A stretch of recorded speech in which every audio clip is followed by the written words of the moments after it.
Corría 1999 y yo con 13 tiernos años me encontraba con una película que me iba a cambiar la vida para siempre. Realmente me la cambió, ¿eh? Es una de las películas más importantes de los últimos años, reconocido como una de las películas más importantes para la cultura popular en las últimas décadas. Y ciertamente es una de las películas que más influenció mi propia forma de pensar, en particular al llegar a la fe cristiana. Si yo te digo Thomas Anderson, quizás no te suena. Pero si te digo Neo o Neo, ahí cambia la cosa. La Matrix presenta la historia de Thomas Anderson, un programador que vive una vida oculta como hacker, bajo el nombre de Neo o Neo, y busca descubrir el gran misterio de la Matrix. Hay algo que se llama la Matrix, la gente como que habla en código de la Matrix, y él intenta entender de qué se trata esto de la Matrix, así que está obsesionado por esto que no entiende. La Matrix es un asunto aún más grande de lo que él pensaba, y Neo tiene que decidir si realmente quiere descubrir este misterio, o mejor me quedo fuera y lejos de los problemas. Neo llega a conocer a Morfeo, un hombre legendario en este mundo, una figura gigantesca. Morfeo le ofrece 2 píldoras, ¿se acuerdan de esta escena, no? Y dice, si tú quieres conocer la verdad, puedes tomar la roja, si no la azul. Si tomas la azul, despiertas en tu casa, todo sigue igual. Si tomas la roja, vas a descubrir la verdadera realidad. Morfeo le promete que si toma esta píldora roja, será liberado de la esclavitud en la que se encuentra. Hasta el momento, cuando uno está viendo la película, uno dice, ¿de qué está hablando este tipo? ¿No? Qué raro lo que dice. Libertad, liberado de la esclavitud porque eres un esclavo. Ahora sí, si tomas la roja, vas a ver la verdadera realidad. Neo toma la píldora roja y descubre que el mundo entero, como él lo conocía, era una farsa. No quiero arruinar la película, pero ya pasaron 25 años, no sean frescos, pues ya si no la vieron es su culpa. Creo que ya ha pasado suficiente tiempo. Neo descubre que vive en una simulación, en un mundo de mentira. Él realmente está enchufado en una máquina que le hace que proyecta en su cerebro toda esta imagen y toda su experiencia de vida, todo lo que él conoce como la realidad y como su propia historia, es mentira, es falso. Y a partir de este punto en la película, él comienza y tiene que cuestionarse todo lo que ha aprendido y tiene que reaprender todo de nuevo. Cuando yo era un adolescente viendo la Matrix, la película consiguió empujarme, acelerar un proceso de cuestionamiento de la historia que yo tenía. De hecho, yo creo que marca a esta generación de los millennials que de alguna manera tiene este escepticismo intrínseco y yo creo que viene un poco de acá, porque la Matrix fue un fenómeno cultural por todos lados. Para mí el proceso terminó entrando por primera vez a una iglesia anglicana, con un interés obsesivo por conocer la verdadera verdad del mundo, la verdadera realidad. Y me habían dicho que la Biblia quizás tenía algún dato de esta realidad oculta. En mis primeros años en la fe, la Biblia era como la Matrix. Para mí era la verdad, la verdadera historia del universo. Era el secreto mejor guardado y por lo tanto la conspiración más grande del mundo para ocultar la verdadera realidad. Ahora tenía que reinterpretar toda mi vida, todo el universo a la luz de esta historia. Esta es la verdadera realidad, decía yo. Pero apenas llegué a la iglesia me regalaron una Biblia, no esta gracias a Dios, aunque yo creo que esta también lo tiene. Me regalaron una Biblia de estudio Plenitud, no sé si alguno de los cristianos más antiguos se acordarán. Una Biblia así guatona, gigantesca, ¿no? Y empiezo a leerla, pero yo, muy Mateo y además no entendiendo nada, comencé a leer los principios, las primeras páginas. Y en las primeras páginas tenía un prefacio como esto. Aquí dice promesa de la Escritura, pero lo que decía esa Biblia, que aquí no sale, gracias a Dios, plan de salvación. Así que yo dije, bueno, yo no sé nada. Debe ser que en realidad la Biblia está enfocada en ofrecer un plan de salvación. Tiene que ver con cómo Dios me salva, en individuo, ¿no? En personal. Sin darme cuenta, comencé a asumir que la Biblia entonces ya no era el relato verdadero de la realidad completa, sino específicamente un plan de Dios para salvar a la humanidad. Y además con salvación tenía una definición bien reducida. Me di cuenta de que con salvar no se refería a salvar todo, a restaurar, a rescatar, sino que se refería a una perspectiva de la religión cristiana respecto de la vida después de la muerte. Entonces no era la historia de todo el universo, tampoco en realidad era la historia de la salvación o el rescate de todo. Se trataba en realidad de qué pasa conmigo después de la muerte, desde la perspectiva cristiana, desde la perspectiva de la Biblia. Era una perspectiva religiosa que tenía que ver con un asunto específico. La Biblia era el libro para saber cómo conseguir llegar al cielo. Así que ese era el interés. Y cuando comenzamos a leer la Biblia después de ese prefacio, bueno, tú vas buscando, claro, mira, aquí dice cómo llegar al cielo. ¿Qué me pasó a mí? Que comencé a ver las historias de la Biblia como si fueran una suerte de antología de moralejas. Mira lo que le pasó a Abraham. Claro, Abraham se portó bien con Dios y por eso Dios lo bendijo. Perfecto, hay que portarse bien entonces. Después va avanzando y dice, mira José, pobrecito lo que le pasó a José, pero al final, como él fue fiel, Dios lo recompensó y le restauró todas las cosas.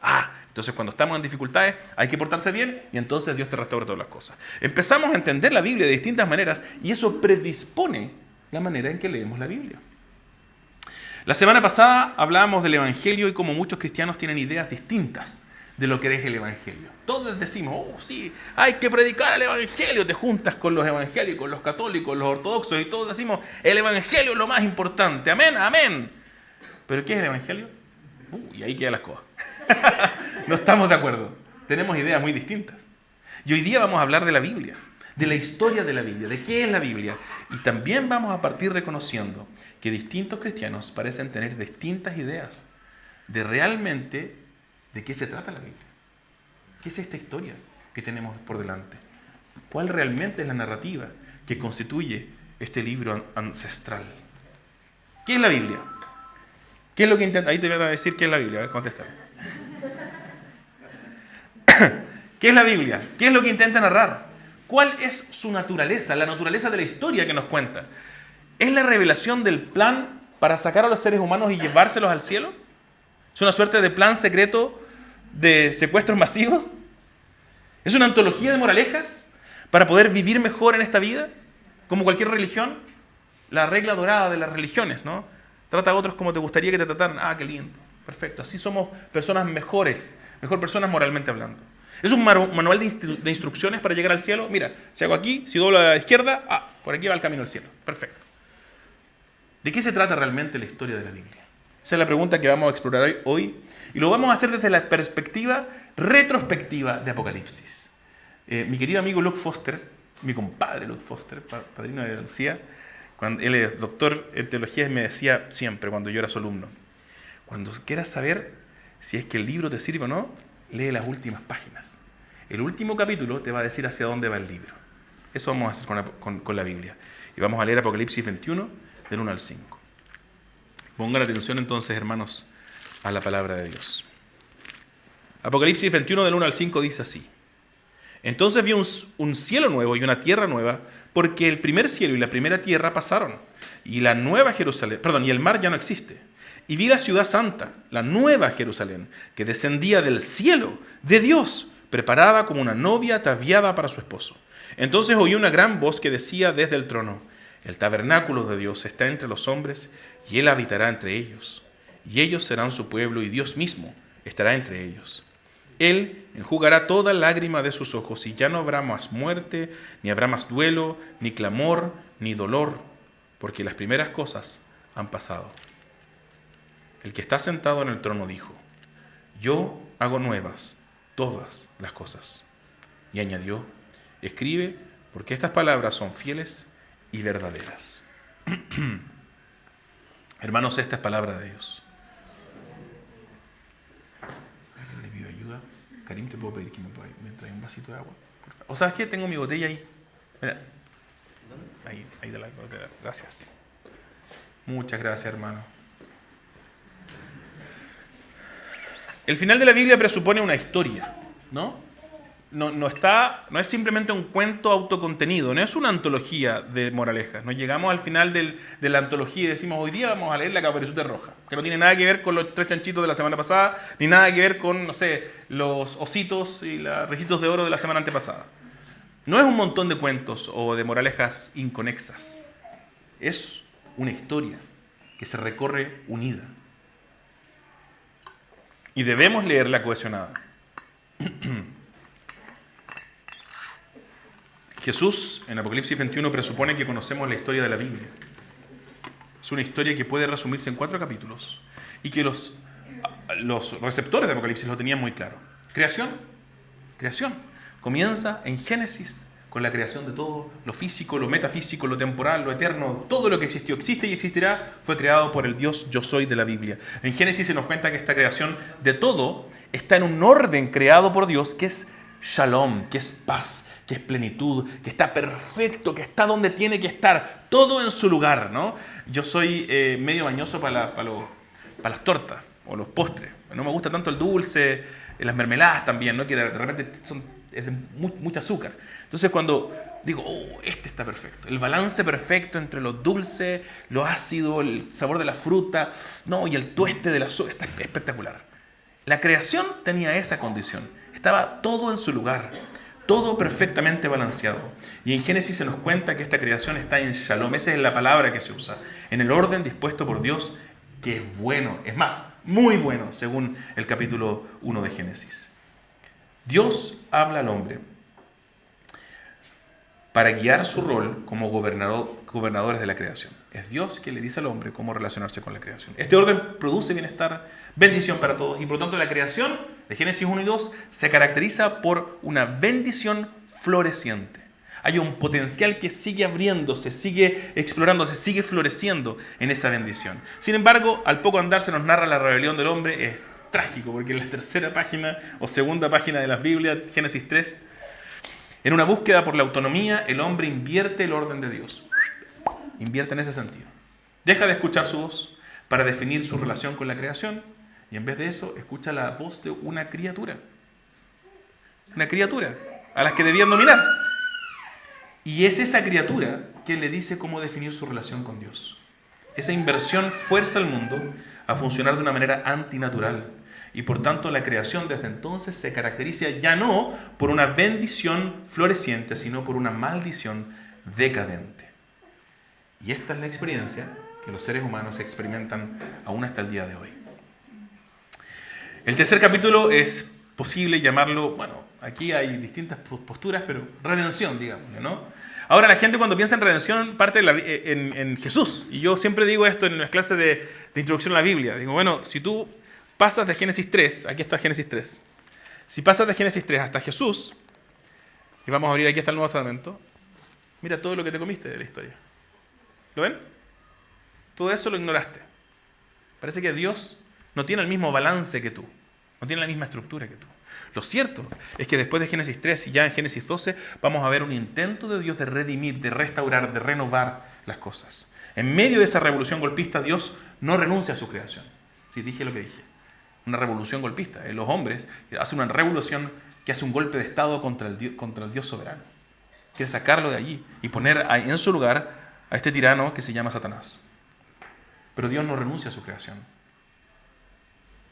Lo que hace Dios es llamar a un pueblo para ser receptores y mediadores de su bendición para el mundo.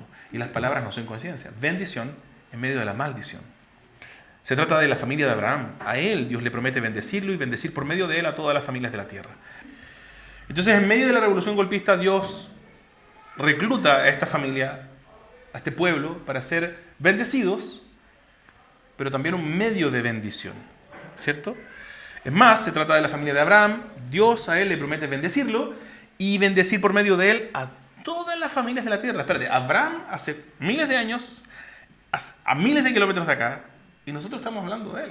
Estamos recibiendo la bendición prometida de Abraham. La familia de Abraham se transforma en un reino y ese reino recibe la vocación de ser luz para las naciones vecinas. El rey más famoso de Israel, ¿lo conocen o no? El rey David. Y a David, ¿qué se le promete? Que esa bendición para todas las familias de la tierra vendrá ahora por medio de la instauración de un rey en particular, de su linaje, un descendiente suyo. Así que descendiente de Abraham, pero también descendiente de David. Y él es quien traería un gobierno, un reino eterno. Los profetas insisten en que este rey traería el reino de Dios. Un nuevo orden cósmico, con Dios nuevamente gobernando el universo mediante los seres humanos. Los profetas no van a hablar simplemente de la salvación de individuos. Hablan de la restauración de Israel y la restauración del cosmos. ¿Se acuerdan del pasaje precioso, me parece que es Isaías, cuando habla de que el cachorro de león jugará con el cachorro humano y el cachorro de cordero y ya no habrá muerte, ni dolor, ni enfermedad? Eso es justamente lo que vimos la semana pasada. El Evangelio de Jesús es el anuncio de que Él vino a cumplir las promesas de Dios para restaurar todo lo creado. Él es la descendencia de Abraham. Él es el linaje de David. Él es el rey prometido. Él vino una vez para inaugurar el reino de Dios. Él nos ha dado su espíritu para que nosotros participemos de su misión. Y va a volver para restaurarlo todo definitivamente. La redención comienza en Abraham. Comienza en Dios en realidad, por medio de Abraham. Pero continúa y se consuma en Jesús. Y en Apocalipsis 21 tenemos a ese mismo Jesús, describiendo el fin de la historia de la Biblia. En el fondo, ¿para qué vino?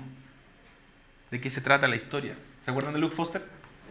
Vamos a ver el final del capítulo, o el final del libro, para ver de qué se trata el libro. Y el fin de la historia dice: yo hago nuevas todas las cosas.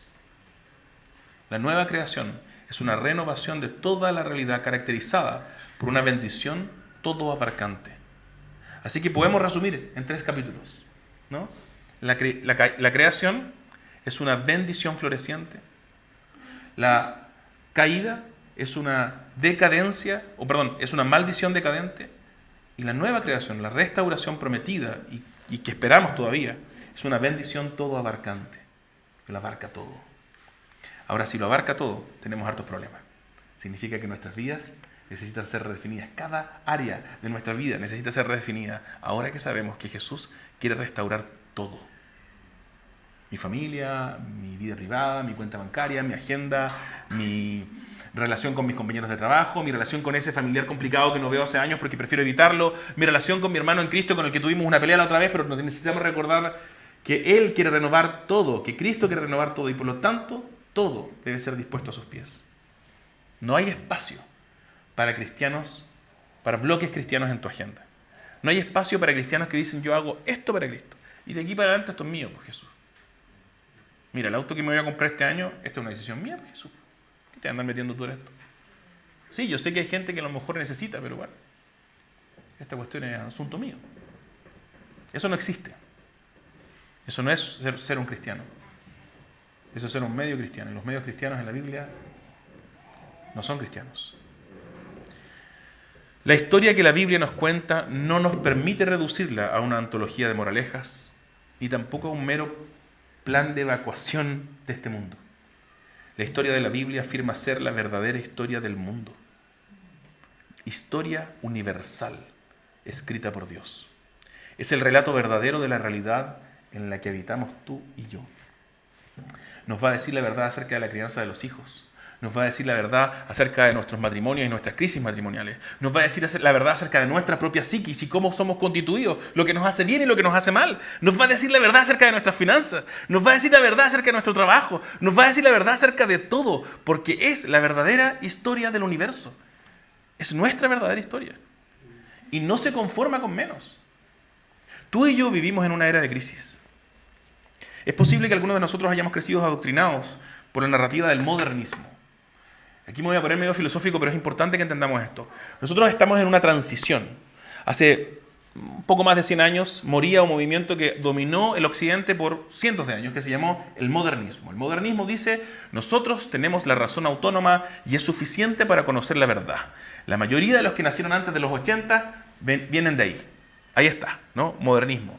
Nosotros podemos acceder mediante una metodología adecuada a verdades universales, indubitables y comprobables. ¿Cierto? La ciencia está muy moldeada por esta filosofía, una filosofía humanista, modernista, positivista, así se les llama de distinta manera, que dice: nosotros podemos acceder a la verdad absoluta. Y como podemos acceder a muchas de esas verdades con bastante certeza, nos ponemos arrogantes. Entonces decimos: bueno, a partir de la evidencia, Dios no existe. A partir de la evidencia, me tengo que divorciar. A partir de la evidencia, no quiero tener hijos, etcétera, ¿no? Muchas cosas que tomamos. Bueno, uno de los debates más grandes hoy día es el del aborto, ¿no? A partir de la evidencia podemos decir que eso no es un niño. Eso dicen por ahí afuera. Entonces pensamos que podemos declarar estas verdades gigantescas a partir de una metodología piñufla que inventamos nosotros muchas veces simplemente con nuestro propio interés. Y eso es justamente lo que ocurrió hacia finales del siglo XX, hacia comienzos del siglo XX. Ocurrió que cuando íbamos súper a caballo, descubrimos que en realidad no es una metodología adecuada la que impera, sino nuestros propios intereses. Estudios científicos que son financiados por farmacéuticas para sacar publicaciones que les convienen. Y sin ir tan lejos. No se trata realmente de que si eso es o no es un niño en el vientre materno. Es que yo no quiero tenerlo. Es que yo quiero mi libertad. Así que estoy dispuesto a argumentar una cuestión chamullenta con tal de conseguir deshacerme de un ser humano simplemente porque me molesta. Y eso lo hacemos todos nosotros. Nos parece escandaloso de la iglesia hacia afuera, pero nosotros también lo hacemos. Nos deshacemos de otros simplemente porque nos molestan. Por eso es que durante el siglo XX surgió el posmodernismo. Porque el modernismo se cayó a pedazos. Descubrimos la ciencia nazi a todo esto. Es un temón, un tabú en nuestra sociedad. Los nazis han sido uno de los contribuyentes más grandes a los desarrollos científicos del mundo moderno. Pero no hablamos de eso porque es feo. Claro, pero ahí está justamente la crisis del modernismo. Mucha ciencia. ¿Y para qué se usó esa ciencia? ¿Qué fruto dio esa ciencia? Así que en el siglo XX surge el posmodernismo, un movimiento que vio la crisis, que ve el abuso, que ve el desastre de las narrativas absolutas, de las verdades grandes y absolutas, la certeza arrogante de la humanidad. Muy lindas sonaban todas, pero al final estaban diseñadas para beneficiar a algunos pocos. Hitler quería el poder, así que, bueno, hay una narrativa, les voy a contar, el universo se trata de las razas y nosotros somos la mejor, hay que matar a todas, seguir adelante porque Darwin dice que la supervivencia de las especies y todo eso. Así que nosotros, toma del darwinismo, toma del luteranismo, echa mano de todo lo que puede con tal de construir una narrativa que le convenga. El posmodernismo se da cuenta de eso y dice, toda metanarrativa es opresiva. Toda gran historia, toda pretensión de contar la verdadera historia del universo es opresiva. Mira lo que ocurre, pues. Fíjate en el socialismo, fíjate en el nazismo, fíjate en el capitalismo. Cada una de estas cosas son relatos, metarrelatos, que oprimen a algunos. El capitalismo de la revolución industrial, con abusos laborales y explotación infantil, que hasta el día de hoy opera, nos hacemos los locos aquí en esta parte del mundo, pero opera en buena parte del mundo como en China. Y por otro lado, la revolución socialista, que diseñaba un sistema de odiosidades sin fin, donde los revolucionarios están destinados a convertirse en los poderosos, y por lo tanto a generar un ciclo sin fin de sangre y muerte, que cobra su boleta constantemente ¿a quién? No a los poderosos, no al revolucionario que dura 3 días de revolucionario y 40 años en el Estado, sino a la gente de a pie. Así como el modernismo se impone un relato a la conveniencia de los poderosos, en el posmodernismo se dice que no hay metarrelato que valga, todos son opresivos. Y ahí estamos nosotros. Acabo de sacarte una foto de donde vivimos nosotros culturalmente hablando. Ahí estamos. Así que hoy día decimos los conservadores y los progresistas. Y cuando hablamos de esas dos palabras, básicamente estamos describiendo en gran medida los modernistas y los posmodernistas. La verdad, hay una verdad y la tengo yo. Justo la tengo yo. Modernismo, conservadores. Progresista, no hay una verdad. Si yo no tengo verdad, nadie puede tener la verdad. Lo más probable es que si naciste antes de los 80 hayas llegado pensando que tú tienes acceso prístino a la verdad. Yo sí, pues, obvio. Todo lo que yo creo es verdad. Justo lo que a mí me enseñaron es la verdad. Así crecimos. Muchos de los que nacimos antes de los 80. Los que, si naciste después de los 80, quizás en los 90, en los 2000, entonces la cosa es distinta. Es posible que asumas que la verdad no existe, irrelevante. Lo que importa es, como dice la Anita Diyuk, mi verdad. Mi verdad. Este es mi relato. Esto es todo lo que puedo acceder. No tengo cómo saber si esto es cierto o no es cierto. El problema con la Biblia es que nos encontramos con un libro que afirma ser escrito por Dios mediante seres humanos. Soberanamente constituido, guardado y difundido como un metarrelato. Pero es un metarrelato con el propósito no de oprimir, sino de liberarnos. Y es un propósito manifiesto, explícito. Liberarnos a nosotros de nuestra propia esclavitud mental, porque creemos cosas que son mentiras, así que somos sujetos a esclavitud de otros. Libertad de nuestras sociedades, que colectivamente están convencidas de mentiras. Y libertad de la creación completa, de estos falsos relatos. Por ejemplo, el falso relato de que la creación es básicamente un recurso a ser explotado y nada más, no tenemos más responsabilidad que simplemente sacar todo el provecho posible. Y el que viene después de nosotros, nuestros hijos y nietos, da lo mismo. Falso relato. allí hay instaurada un metarrelato pagano con el que nosotros vamos a leer la Biblia. Y usamos la Biblia, la instrumentalizamos para decir lo que queremos nosotros pensar, sin dejarla reinar sobre nosotros. La Biblia es un metarrelato deliberadamente diseñado por Dios como mecanismo liberador, con el fin de liberarnos al permitirnos ver el mundo, permitirnos ver a otros, permitirnos ver a la sociedad y a la creación como realmente es. Es verdadero relato, el verdadero relato del universo.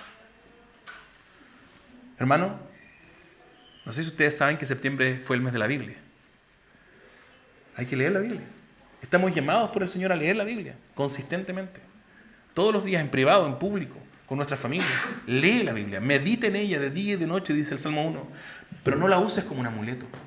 No te atrevas a usarla y a reducirla a algo que no es. Arrepiéntete de usarla como un recurso autoritativo simplemente para respaldar las opiniones que tú quieres conservar. Los conservadores, y la Iglesia Anglicana de Chile es una iglesia conservadora, en ese sentido, vamos a decir, el aborto es asesinar a un no nacido. Lo decimos con todas sus letras. Pero cuando decimos eso, ojo con reducir la Biblia a un panfleto antiabortivo. La Biblia no es simplemente un panfletito que nos sirve para confirmar lo que ya creemos. Es una gran narrativa cósmica. Dejar de leer la Biblia como una antología de moralejas es un deber para un cristiano. Léela como la descripción verdadera de esta realidad, del Dios que creó el mundo, de las fuerzas que lo intentan dominar y del progreso imparable de un Dios que ha creado todo y lo restaurará todo. Esa es nuestra historia. En esa realidad vivimos tú y yo.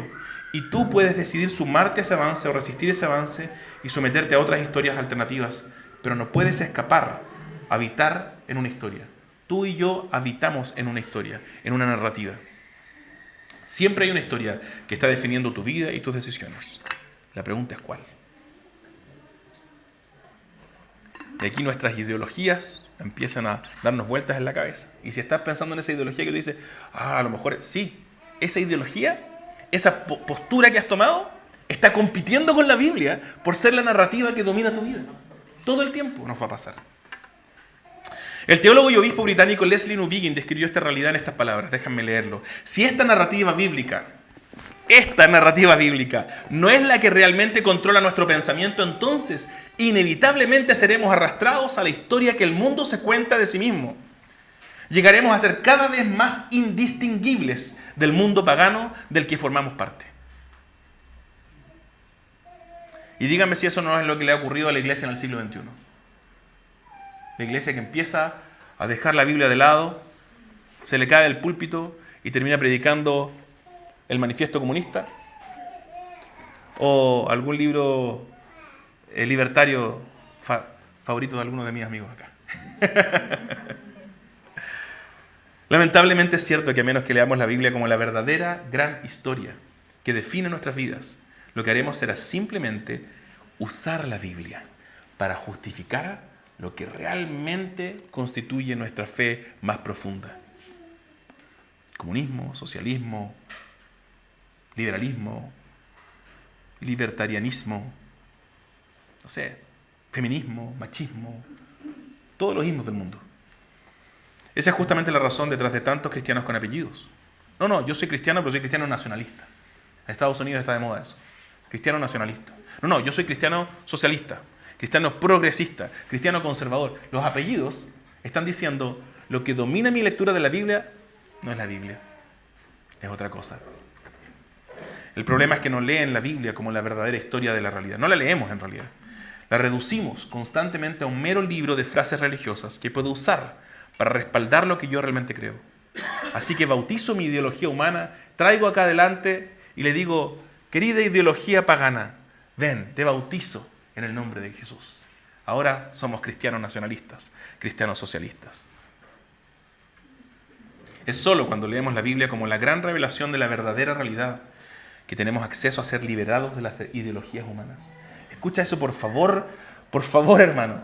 Solo cuando leemos la Biblia como la verdadera revelación divina de la realidad completa, vamos a tener acceso a ser liberados de las ideologías humanas y de sus odiosidades. es solo cuando la leemos como si estuviéramos eligiendo la pastilla roja de la Matrix. ¿Se acuerdan de Neo y Morfeo? Es la pastilla roja de la Matrix. No es nada más ni nada menos que una revelación de la descripción completa de la realidad. Absoluta, todo abarcante. Solo cuando la tomamos así es que nos disponemos a recibir la verdad que nos hará libres según nuestro Señor Jesús. Uno de mis mentores y profesores de estos últimos años ha sido el teólogo Michael Goheen, Mike para los amigos, que escribió este libro que he estado leyendo para esta serie. Ha sido muy bueno. Y en este libro dice esta frase que me gustaría, no es una frase, es un párrafo para leérselo como ya conclusión o antes de la conclusión. Él dice lo siguiente: todas las culturas han sido moldeadas por compromisos de fe religiosa que están en tensión con el Evangelio. Y esto ciertamente incluye la cultura del Occidente moderno. Tenemos el mito en el Occidente moderno de que aquí somos todos cristianos. No. Claramente hay una tensión con el Evangelio. A lo largo de muchos años se han formado presuposiciones religiosas fundamentales, dice él, que hayan expresión en las instituciones. Desde la Contraloría, el sistema público de salud, desde las empresas, en cada una de nuestras áreas, la minería, cada una de nuestras áreas tiene presuposiciones religiosas instauradas allí. Los derechos laborales, cómo, dónde, cuándo se trabaja o no se trabaja, qué es aceptable, qué no es aceptable. Esas presuposiciones religiosas fundamentales hayan expresión en las instituciones, en las costumbres, en las prácticas y en los hábitos de la cultura. Esa historia formativa se nos impone desde que nacemos, por medio del marketing, por medio de la tecnología, la educación, el lenguaje y el entretenimiento. El Evangelio nos llama a vivir contraculturalmente. Contraculturalmente. A vivir de una manera que desafíe la idolatría de nuestra cultura. Pero al mismo tiempo estamos llamados a encarnar el Evangelio al interior de nuestra cultura. Y aquí ya me estoy metiendo en los sermones que vienen porque estamos hablando de vocación, ¿no? El Evangelio te llama. Tu vocación, si estás en el Evangelio, es vivir contraculturalmente, de manera que desafía la idolatría de nuestra cultura. Pero al mismo tiempo, encarna el Evangelio dentro de la cultura. Y ahí está lo difícil, dice él. ¿Cómo podemos vivir participando de nuestra cultura y al mismo tiempo desafiando su profunda idolatría? ¿Cómo podemos ser una comunidad colaborativa que comparte la tarea cultural y al mismo tiempo una comunidad de contraste que rechaza la idolatría, que da forma a su desarrollo? Para ello, pon atención, mira la solución que da. Es gigante la solución, es gigante. El proyecto es gigantesco, es transformar toda la sociedad.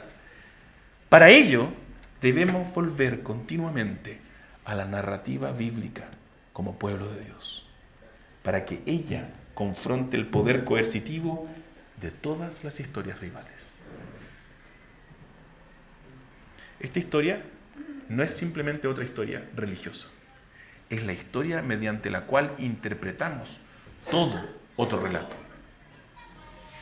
Y si tú no estás dispuesto a eso, entonces tienes que ser honesto contigo mismo y decir, esto no es para mí entonces. Así de severo es. ¿Qué es la Biblia? ¿Qué historia nos cuenta? La Biblia es el testimonio humano y divino de la verdad acerca de nuestra realidad. La Biblia es Dios extendiendo su mano para ofrecernos acceso inmediato, con una píldora roja. Acceso inmediato a la verdadera realidad del mundo. Un mundo que fue creado por Él, que es sostenido por Él y que será renovado por Él en Cristo Jesús. La pregunta es si nos atrevemos a tomar la pastilla, la píldora, o si preferimos seguir cómodamente sentados en los relatos que dominan a nuestra sociedad. No sé si cuántos vieron la Matrix, pero hacia el final de la película aparece un tipo que está despierto, él conoce la realidad, pero consigue un trato para volver al engaño de la Matrix. Él ha salido de la Matrix, pero quiere que lo vuelvan a conectar, porque prefiere vivir en esa somnolencia cómoda del engaño, en vez de enfrentar la verdad verdadera. Entonces, así es. Él hace ese contrato. Y hay personas que a lo mejor aquí están pensando eso. Pero qué incómodo. Qué incómodo tener que repensar toda mi vida. Tener que repensar mi relación matrimonial, mi relación con mi papá, con mi mamá, con mis hijos. Tener que pensar mi relación con mi trabajo, con el dinero, con mi tiempo, con todo. Repensarlo ahora que Cristo es el centro del universo. Qué incómodo. Tal vez queremos volver simplemente a la ensoñación engañosa